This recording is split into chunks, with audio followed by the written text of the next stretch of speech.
De parte de la Feria Internacional del Libro de Palacio de Minería, les damos la más cordial de las bienvenidas. Y bueno, les recordamos que por favor, si se escucha, ¿verdad? Pues apaguen sus celulares o los pongan en modo de vibración para no interrumpir a los ponentes ni al demás público. También les pedimos de la manera más atenta que no consuman alimentos, bebidas ni gomas de mascar. Y también dentro de lo posible que usen el cubrebocas en todo momento, igual por protección civil. No acercarse a los ventanales y de favor no tocar ninguna de las pinturas que se encuentran dentro de este recinto. Muchas gracias y que disfruten la actividad. Muchas gracias. Muy buenas tardes a todas, a todos, a todes. Muchas gracias antes que nada por estar aquí, por acompañarnos en esta presentación. A nombre del sello Lumen, a nombre de la editorial Penguin Random House, les doy la más cordial bienvenida a este evento. Como saben, presentamos esta nueva edición de una novela pues ya clásica, prácticamente mítica para muchas personas, de Margarita Dalton, una novela que únicamente se editó en su edición original en 1968, un año crucial, como saben, para la contracultura, para los movimientos sociales y en general para un gran cambio cultural que se vivió en aquella generación a la que Margarita representa. Pues bien, Lumen recupera el año pasado esta edición que pues ya como verán tiene 54 años, casi 55 años ya de haberse publicado originalmente, pero que ha permeado, que ha quedado como un gran testimonio y una novela yo creo que clave para esta generación de escritoras y escritores en México. Para acompañarnos en esta presentación se encuentra con nosotros Álvaro Álvarez. Voy a permitirme leer una breve semblanza. Álvaro es licenciado en Lengua y Literatura Hispánicas por la Universidad Veracruzana y también doctor en Literatura Hispánica por el Colegio de México. Ha impartido clases y talleres en diversas universidades y coordina el programa Pasión por la Lectura a nivel campus en el Instituto Tecnológico de Estudios Superiores de Monterrey. Margarita Dalton, por su parte, es escritora, editora, investigadora, académica, y sus trabajos de investigación se centran en la historia de la identidad y los derechos de las mujeres. Es cofundadora, junto a otras mujeres, del Grupo de Estudios sobre la Mujer Rosario Castellanos desde 1977. Desde 1988 es investigadora y docente del Centro de Investigaciones y Estudios Superiores en Antropología Social, mejor conocido como el CIESAS, en la Unidad Regional Pacífico Sur. Ha publicado esta novela, Larga Sinfonía en D, cuento también, Al calor de la semilla, que por acá Álvaro me lo mostraba. Yo la verdad es que nunca había visto esta edición, pero Álvaro es de los pocos afortunados que la tienen. Y también poesía, que también Álvaro tiene por acá, un texto titulado Polvo en Vilo. Además, también ha incursionado en el libro infantil con Marichuloca en el 81 y, bueno, diversos textos sobre la historia del estado de Oaxaca, donde desde hace varios años pues, tiene su casa y su hogar. Entonces, pues nada, sin más preámbulo, comenzamos con la presentación de Álvaro. Tendremos una intervención final de Margarita. Después, ojalá que quieran participar también con algunas preguntas, con algunos comentarios. Y finalmente, les recuerdo que tenemos el libro a la venta aquí a mi izquierda, por si quieren adquirirlo, y al final quizá haya tiempo para alguna firma. Entonces, bueno, pues aquí terminamos los anuncios parroquiales. Los dejo con Álvaro, a quien le doy la más cordial bienvenida, un agradecimiento profundo, y les pido un aplauso, por favor.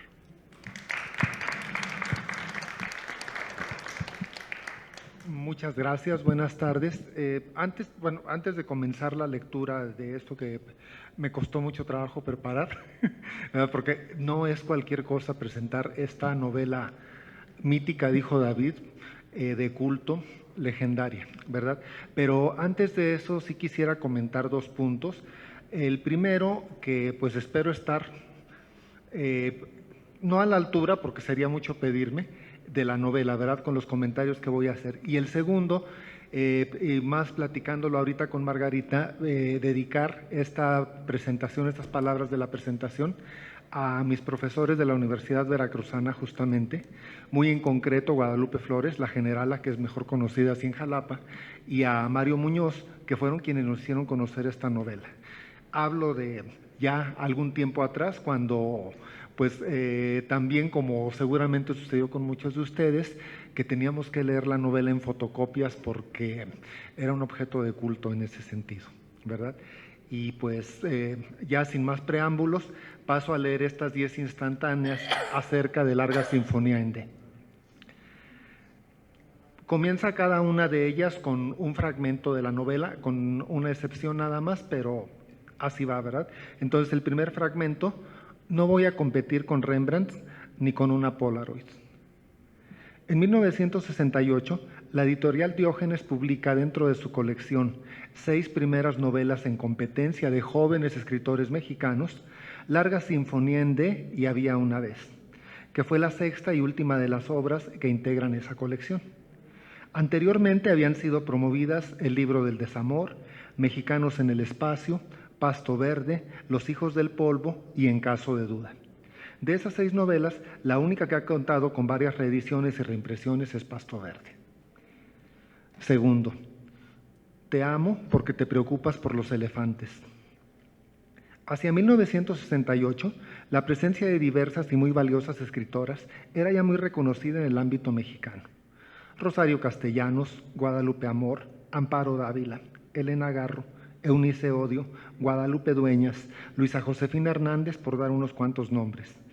Habían mostrado ya un enorme interés por explorar su ser y su entorno, proponiendo, si no nuevas, sí muy originales perspectivas desde el cuento, el teatro, la novela, la crónica y el testimonio, en un viaje interno con breves y sustanciosas escalas en el mundo exterior, el mismo del que hacia 1982 aquel legendario altavoz de Blade Runner nos invitaría a mudarnos.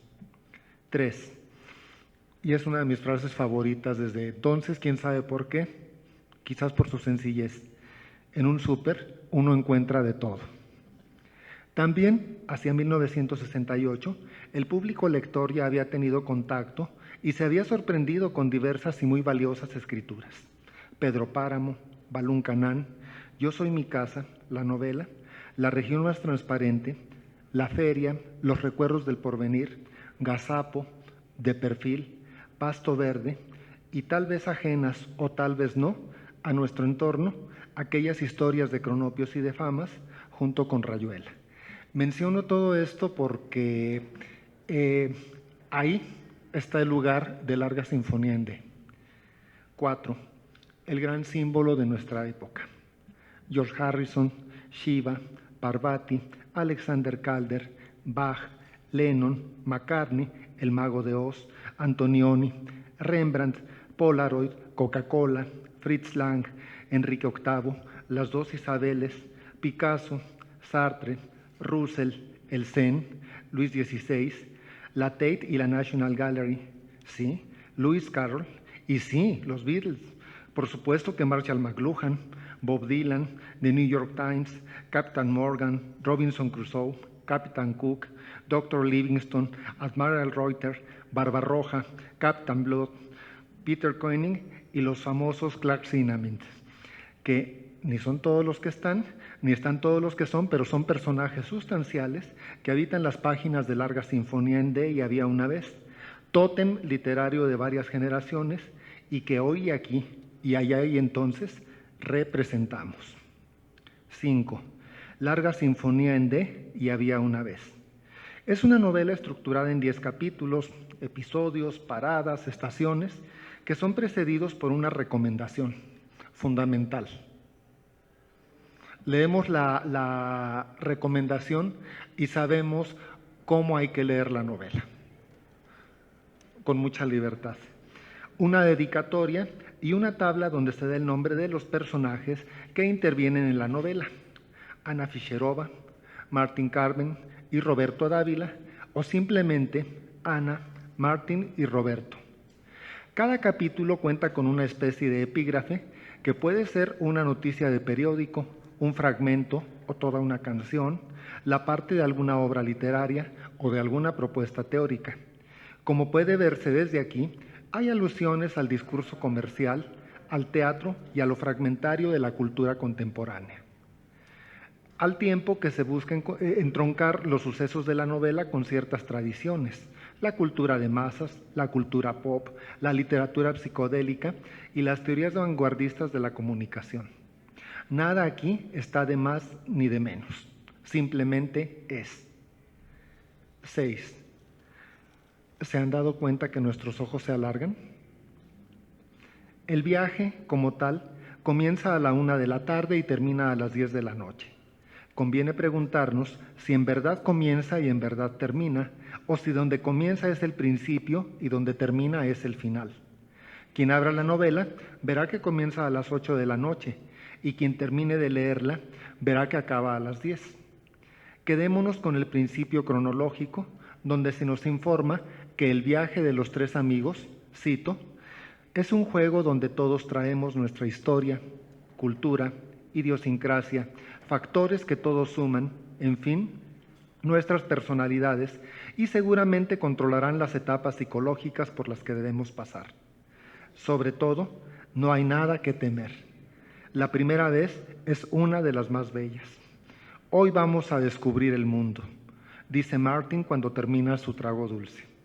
Él será el guía del viaje. La fragmentación y dislocación temporal es más que una ocurrencia. Es un testimonio del viaje y sus efectos. 7. Acumularme en años de ceniza. Cristalizarme, contribuyendo al cambio cotidiano de las cosas. Otro punto, quizás el primero que llama la atención, se centra en la conciencia del espacio de la hoja, que va desde la composición tradicional de la caja de texto, pero quien lee luego comienza a hallar ciertas particularidades, palabras fragmentadas, divididas, pulverizadas y renovadas mediante el empleo de comas o guiones, entre muchos otros signos ortográficos, para segmentarlas. La episódica presencia de versales, o bien la fragmentación de una línea en varias, por ejemplo, y destaca también la incipiente idea de figuras caligramáticas o las 3 columnas iniciales con que culmina el relato. Columnas que a su vez se fusionan en la aparente anarquía de las palabras del discurso final. El espacio ha sido descubierto de su constitución habitual. 8. Porque ni todo ni nada son reales, existen solo en nuestra forma de medir la realidad. En un estudio guía de lectura escrito por Mariana Frenbestheim con respecto a Pedro Páramo, que fue publicado hacia 1961, destaca las siguientes como las características y la tendencia de lo que ella considera la novela mexicana moderna. La eliminación del narrador o bien su reducción al mínimo, siendo sustituido por el diálogo y el monólogo interior. Un mismo acontecer captado desde distintos ángulos. Incorporación de lo documental a la trama. El autor ya no guía al lector, lo deja en libertad de construir, al punto de convertirlo en autor, en coautor. Supresión de nexos lógicos sintácticos, sustitución de la descripción por la alusión y la evocación, ruptura del hilo narrativo al insertarse elementos irreales o fantásticos, insistencia en la presentación de detalles en apariencia insignificantes, mientras que lo espectacular se escamotea, y al último, pero no al final, un deliberado desorden cronológico, con lo que esto no es el fin sino el principio. Son sugerencias de lectura, guías para conducirnos en territorios desconocidos, inexplorados hasta entonces, presentes todos ellos en larga sinfonía en D. 9 es la única que no es cita directa, pero tiene mucho que ver con la forma en la que se plantea la novela. Había una vez un barco chiquito. La edición original de la novela contaba en su contraportada con una autocrítica y un autorretrato que la presente edición decidió afortunadamente conservar. Ahí nos enteramos, en la primera, de la intención de Margarita Dalton al escribir su novela. En este libro he tratado de fotografiar una experiencia cuyo sentido es casi imposible de describir, ya que está en otra dimensión de cosas. Si no tiene usted una idea de lo que es el LSD, lea este libro y recuerde que no se puede poner más en un barco chiquito. Ese barco es la autora y también son sus personajes y, claro está, también sus lectoras y lectores. Barquitos navegantes en el viaje por ese mar que le debemos a Albert Hoffman. Pero hay que precisar, narrar el viaje no constituye el gran acierto de esta novela, sino el hecho de hacerlo coherente, comprensible. Para quien ya ha viajado, la novela es un déjà vu. Para quien no, es una crónica bastante ilustrativa. 10 y último, yo, el conocido, no existe. ¿Quién soy agudamente? Los trazos con los que nos enteramos de los seres y los quehaceres de Ana, Martín y Roberto perfilan personajes completos, de carne y hueso, representantes simultáneos de estructuras psicológicas y sociales, siendo Roberto dos extremos entre la represión y la liberación y la realización plenas, porque la parte de la realización la tenemos con Martín. Por su parte, Ana es un centro zen o derrideano. Hay algo en su hablar y en su pensar, en su sentir y en su existir, que su forma de ver la realidad es la que permea en la novela y la que le confiere un tono tan sensible como reflexivo, detallado y pleno, que no encontramos, al menos tan fácilmente, entre las propuestas literarias de la promoción en la cual el tiempo y el espacio ubicaron a Larga Sinfonía en D. Muchas gracias.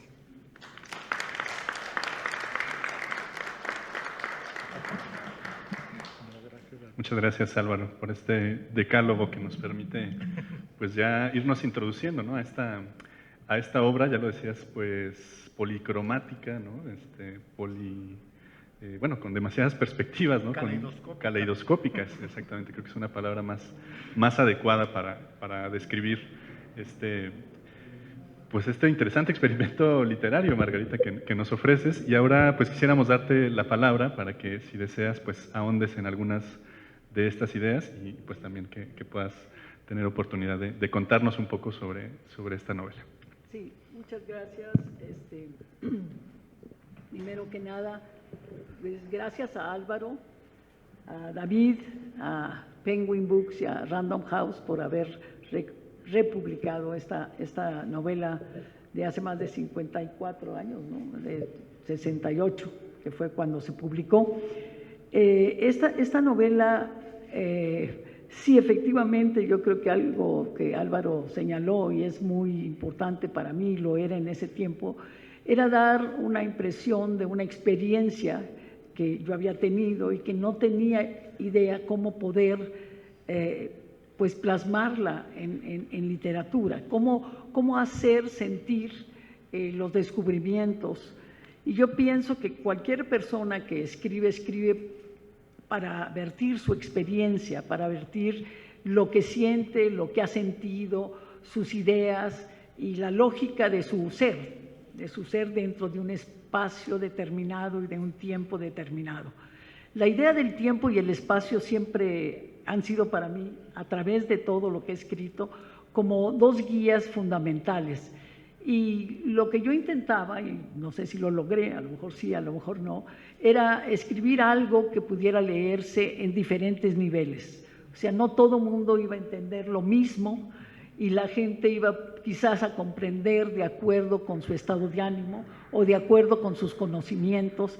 Y yo creo que pues quizás esto no es una obviedad, quizás no es lo que todos los escritores hacemos en algún momento, querer, ¿no?, plasmar la realidad, pero la realidad con diferentes formas y en diferentes dimensiones. No es fácil dar esta perspectiva que un pintor lo puede hacer, como Picasso, por ejemplo, mencionas.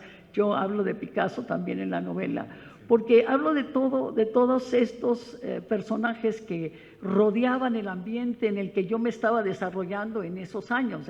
Esta novela se empezó a escribir en 1967, la termino en el 68, se publica en el 68, pero en realidad en el 67 es cuando yo inicio este deseo de plasmar esta experiencia. Y sí fue un reto muy grande, que no sabía cómo hacerlo. Siempre que uno empieza a escribir, ya sea un ensayo, una tesis o algo, lo hace a partir de una pregunta, al menos yo así lo hago. Me hago una pregunta y quiero responder esta pregunta y en la respuesta de la pregunta sucede la escritura, ¿no? Entonces, ¿cuál era mi pregunta en el 68 después de esta experiencia LSD, que por cierto, yo lo decía en otra presentación, yo no tenía ni idea de lo que era. A mí llego y visito a unos amigos en Londres y me dicen, oye, ¿no quieres probar LSD? Yo digo, sí, pero de una forma muy inocente, porque no tenía ni la menor idea de en lo que me estaba metiendo. Una vez que lo pruebo me doy cuenta de que todos mis sentidos se transforman, de que mi percepción, mi vista, mis oídos, el sabor, todo cambia de dimensiones. No es a lo que yo estaba acostumbrada. O sea, no, los colores no son los mismos, las texturas no son las mismas y todo cobra otra dimensión. Y esto que me pasó, pues yo quería de alguna manera presentarlo en una novela. No sé si se logra o no se logra, pero fue un esfuerzo y en realidad la pregunta que me hacía originalmente era, ¿cómo puedo transcribir, cómo puedo escribir lo que me pasó, lo que yo sentí? ¿Cómo puedo escribir sobre mis sentidos, sobre mis 5 sentidos, sobre la vista, sobre el tacto, sobre el olfato, sobre el oído? ¿Cómo puedo traducir todo esto que me sucedió, donde se rompieron todos los esquemas mentales que yo tenía antes? Y entonces pues me puse a escribir. No, lo que salió al final no fue ni la primera versión, ni la segunda, ni la tercera. Hubieron muchas versiones antes de lo que mandé al impresor. Se lo mandé a Carballo porque yo estaba en París en ese momento, y supe que había abierto esta posibilidad de publicación para jóvenes. Entonces yo, pues muy atrevida y osada, como siempre he sido, dije, pues le voy a mandar mi novela a este señor, a ver qué dice. Pues cuál no sería mi sorpresa que me contestan diciéndome que la van a publicar. Entonces, en realidad me sorprendió mucho, porque yo dije, bueno, seguramente que son muchas las que llegan, pero me seleccionaron. Después de eso, pues ya es un concurso, se abren las puertas para el concurso y lo que nos dice el editor es, quien tenga más notas en los periódicos, críticas de periódicos, es el que va a ganar. Yo dije, ay, bueno, pues que voy a empezar a comprar los periódicos a ver si alguien se ha fijado en esta novela. Pero bueno, en realidad fue todo un proceso que para mí fue pues muy halagador el hecho que se haya publicado, y éramos varios. Yo tuve la oportunidad de conocer a Parménides García Saldaña, el de Pasto Verde, y tuve la oportunidad de conocerlo y estar con él y conversar, y él me decía, pues yo creo que la que tiene que ganar eres tú, y yo le decía, no, yo creo que tú eres el que tienes que ganar. Entonces era un poco un chiste entre los dos, que los dos habíamos publicado algo que tenía que ver con estados alterados de conciencia, ¿no? Él con Pasto Verde, que es sobre la marihuana, y yo con Larga Sinfonía, que es sobre el LSD. Pero bueno, ese es más o menos mi punto de vista sobre lo que es la novela. Y bueno, releyéndola ahora, porque después de que se publicó ha habido algunas presentaciones y dije, bueno, voy a recordarme porque ya se me había olvidado.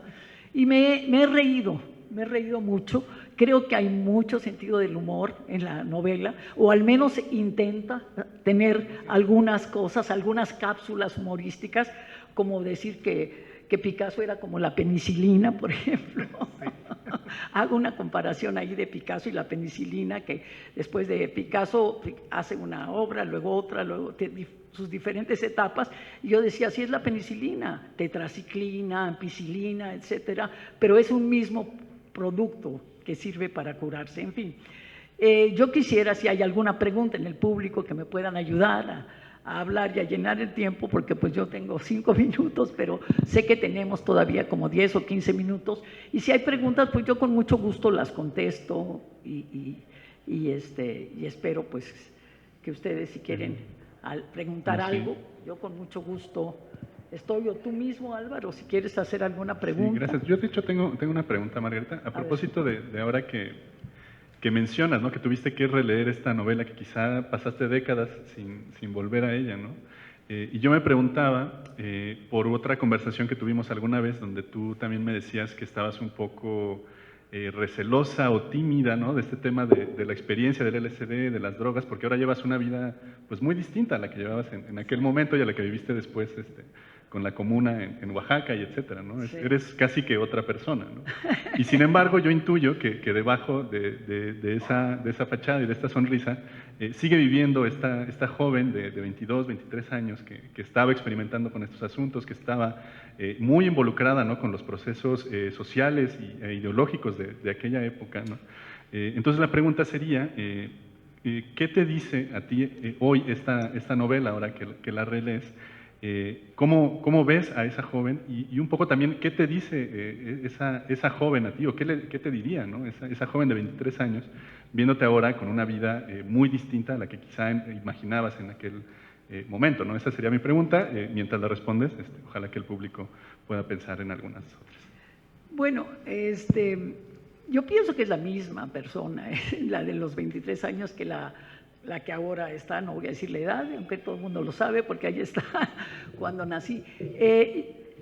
A mí me parece, yo leía a Rosa Montero ayer o antier y decía, es que una persona no es un individuo, no somos una sola persona, somos una muchedumbre de personas. Y sí somos una muchedumbre de personajes, cada uno a través de la vida vas teniendo diferentes momentos, diferentes etapas de tu vida, reconociendo cosas.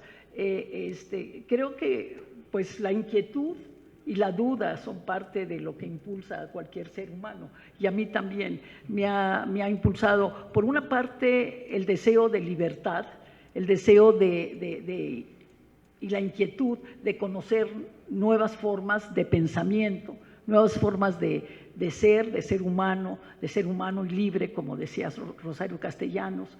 Es decir, yo después de esta experiencia, sobre la que no sabía nada, me puse a leer, porque obviamente sí me puse a escribir, pero también me puse a leer qué son los alucinógenos, qué es el LSD, qué es esto, dónde surge, cómo surge, y empecé a tener toda la historia de lo que había sido, pues antes de que yo conociera el LSD, qué había sucedido en la ciencia, quién lo había impulsado. Entonces leo a Timothy Leary, que está en Harvard, leo a varias de las personalidades, a Huxley, por supuesto. Entonces me doy cuenta primero que no es la primera persona que tiene una experiencia de esta naturaleza, lo cual es muy, muy significativo, ¿no? Nadie es único, no es la única persona que ha tenido esta experiencia. Me doy cuenta porque la cuestión esta de la individualidad y la colectividad a veces no tiene como sus límites muy fáciles de decidir. Entonces tú empiezas a darte cuenta de que eres parte de un todo, de toda la gente antes, las genealogías y genealogías. Entonces empiezo a saber que existían en Grecia, existían las bacanales donde se tomaba el ergot, que es una especie de alucinógeno que es el mismo que crece en la Sierra Mazateca. Los hongos alucinantes ya estaban en el trigo, ya lo habían tomado los griegos y los romanos. Entonces no es una cosa nueva. Eso pues como que da una cierta seguridad. O sea, nadie descubre el agua tibia, yo tampoco, ni el hilo negro.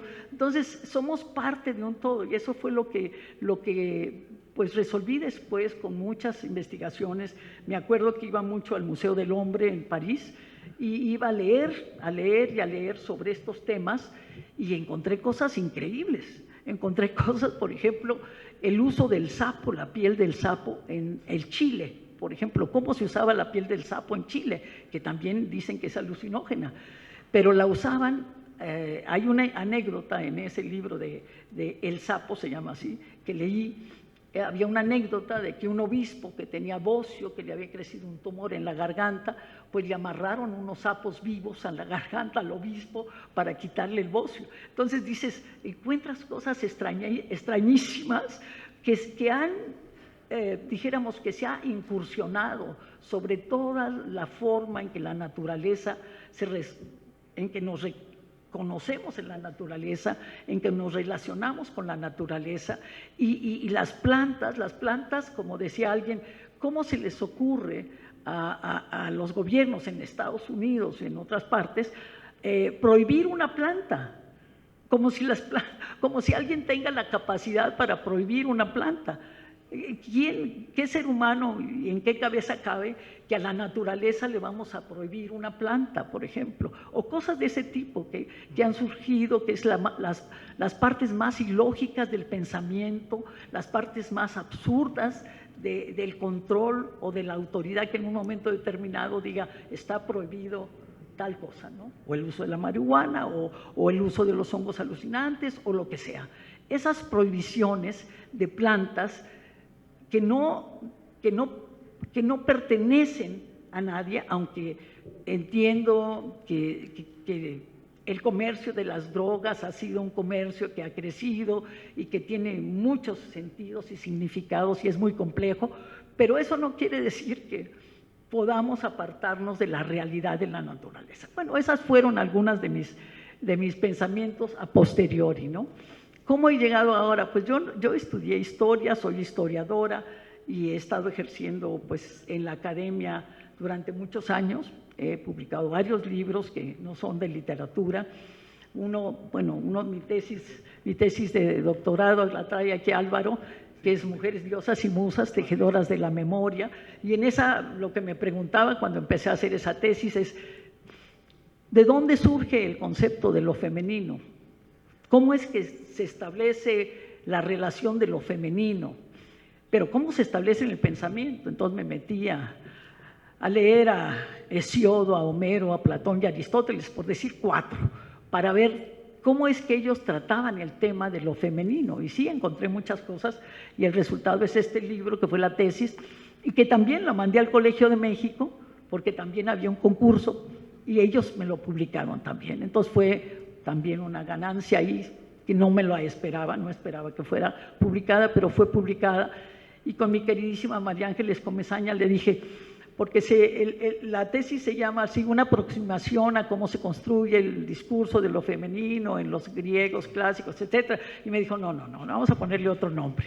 Vamos a ponerle Mujeres, Diosas y Musas, tejedoras de la memoria. Y eso es lo que es el libro. Pero bueno, así llego yo a la academia, haciéndome preguntas, y me las sigo haciendo. Entonces, bueno, si ustedes quieren hacer preguntas, yo estoy abierta, en la medida de lo posible y de los tiempos, a contestar.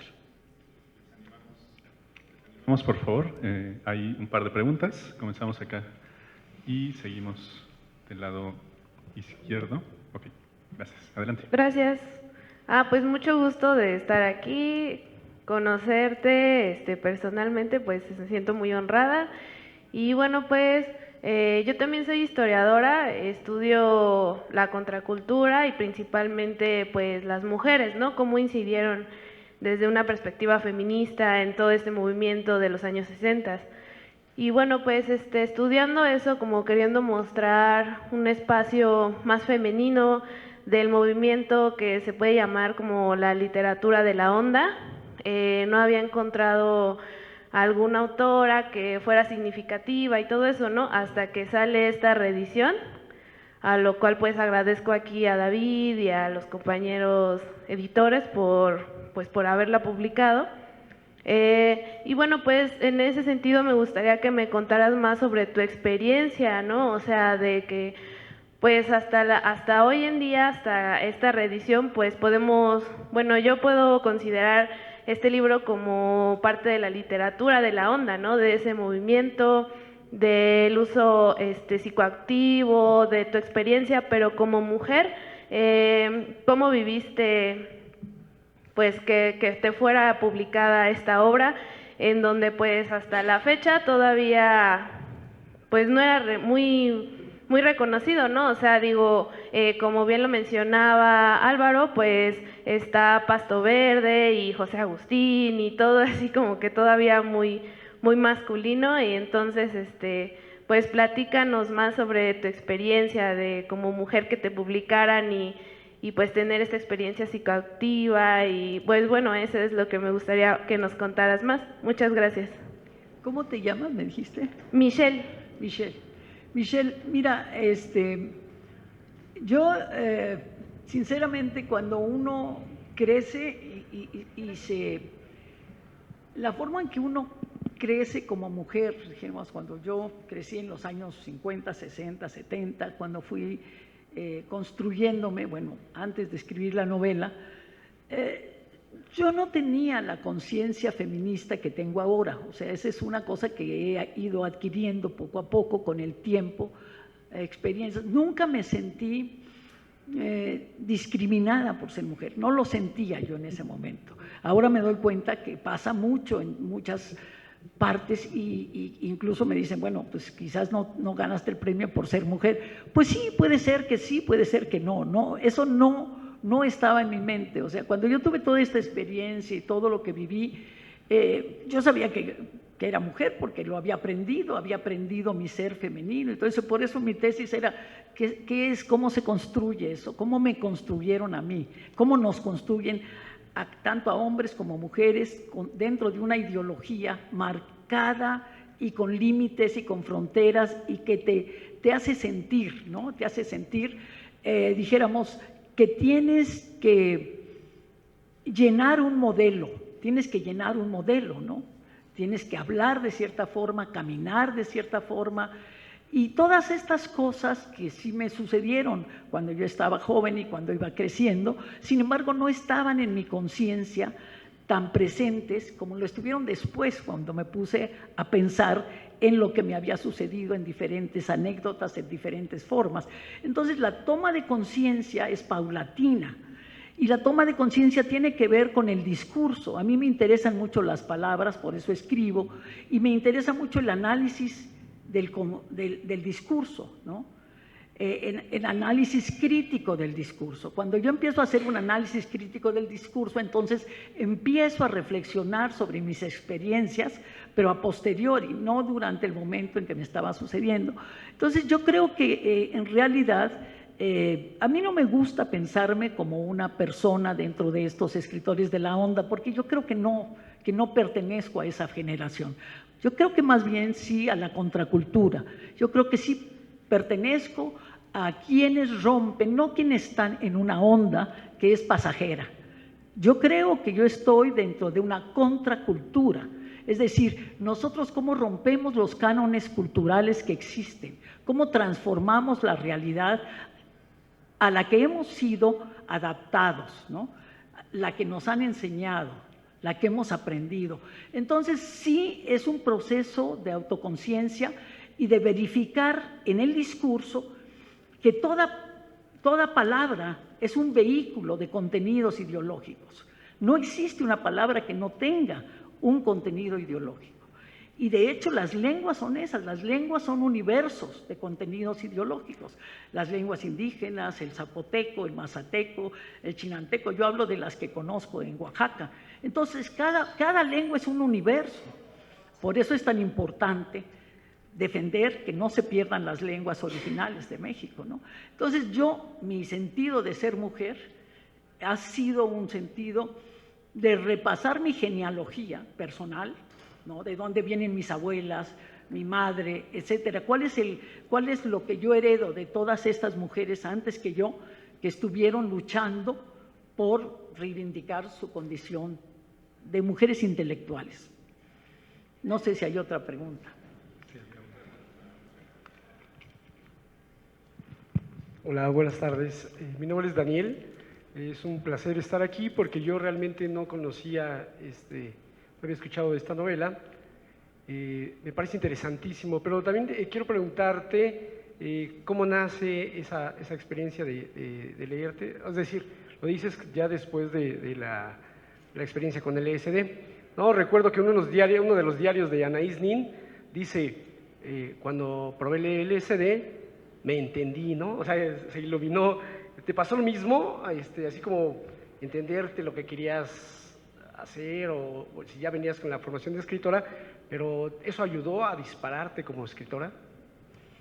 Bueno, gracias, muchas gracias a Daniel, ¿verdad? Sí. Daniel, yo creo que, por decirlo así sencillamente, me movió el piso. Mi experiencia fue que me movió el piso y que todas aquellas estructuras mentales que yo creía que no se podían mover, inamovibles, se movieron. se movieron y entonces empieza un sentido distinto, una crítica a la razón establecida con un horizonte conceptual limitado. Yo vengo de un campo marxista, yo estudié en Cuba, yo era comunista, marxista, leninista, etcétera, etcétera, todo eso lo traía en la cabeza. Entonces, ¿qué sucede con este viaje? Que empiezo a cuestionar algunas de las cosas, sobre todo a nivel de discursos relacionados con las personas. Creo que lo proyecto en la novela con Roberto. Roberto tiene ahí una discusión consigo mismo y con los líderes comunistas de su partido que lo criticaban por ser, ¿no? Entonces, eso, o sea, todas estas esquemas que se rompen en mi mente los traduzco en uno de los personajes. En otro de los personajes veo la parte del arte que siempre me había atraído. En otro de los personajes veo la cuestión de la identidad como un complejo de cosas, ¿no? Entonces, sí pienso que lo que yo intenté hacer después, cuando me puse a escribir, era reflexionar y recordar todos esos esquemas mentales que yo había roto y cómo los traduzco en personajes, cómo los traduzco en experiencias, cómo lo pongo en la novela. Y ese fue el reto, por eso decía yo que escribía un capítulo y luego lo leía y lo rompía y volvía a escribir otro y no me gustaba, porque no acababa yo de tocar el punto fino con el que yo quería expresar lo que yo había sentido, ¿no? Que no era otro sentido. Entonces, eso fue lo que me sucedió. No sé cómo andamos de tiempo. Creo que... Unos ¿sí? 5 minutos. 5 minutos, bueno. Pues, si hay alguien más que tenga una pregunta, creo que estamos a buen tiempo. Si no, pues tenemos el libro a la venta para quien no lo tenga ya y quiera leerlo. La verdad que es una experiencia muy interesante. Adelante. Tengo una pregunta para Álvaro. Tengo entendido que eres maestro de literatura y a través de los años has asignado este libro. Me gustaría que hablaras un poco como lectura. Bueno, acerca de esa lección. Sí, cuando lo hemos tenido como lectura ha sido en talleres de lectura, ¿verdad? En su momento hubo un taller de los primeros que organicé y ahora corroboro lo que acaba de afirmar Margarita, no estaría tan dentro de la literatura de la onda. Tiene toda una serie de convergencias, quizás por el tiempo, por el espacio, pero nada más. En la actualidad no sé, a cómo están las nuevas generaciones, no sé si pudiera ser un libro de texto, ¿verdad? En el sentido de que podemos imaginar que podrían incluso espantarse o hasta acusarnos de no sé cuánto más a cómo están las cosas en la actualidad, ¿verdad? Que tiene que andar uno moviéndose con pies de plomo porque sí han cambiado mucho las generaciones y pues digo, lástima yo sí sigo con la idea de proponerlo como lectura para el siguiente semestre, ¿verdad? Pero antes ahí sí tengo que establecer cierto consenso con mis autoridades porque creo que de cuando yo como estudiante lo vi, que de verdad fue una revelación el libro en más de un sentido, no sé si las nuevas generaciones lo vieran igual. Pero en los talleres literarios ha funcionado de maravilla. Me comuniqué con varios de mis estudiantes de talleres de literatura y todos así, te encargo un ejemplar tal cosa, quienes están en el extranjero, porque incluso hay gente que ha viajado en más de un sentido y reconocen una deuda sustancial con Larga Sinfonía en D. Es un libro que no se olvida.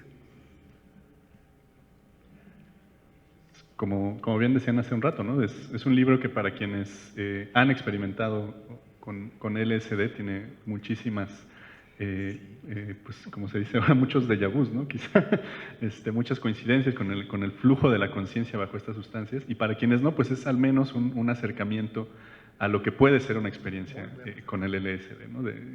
Creo que no se mencionó por acá, pero es una novela que tiene un juego tipográfico muy marcado, ¿no? Lo comentamos en alguna otra ocasión. Entonces, sí es un libro que en muchos sentidos rompe, y como le decía Margarita, pues tiene muchísimas lecturas, ¿no? Hay una advertencia inicial que es a leerlo con los ojos abiertos.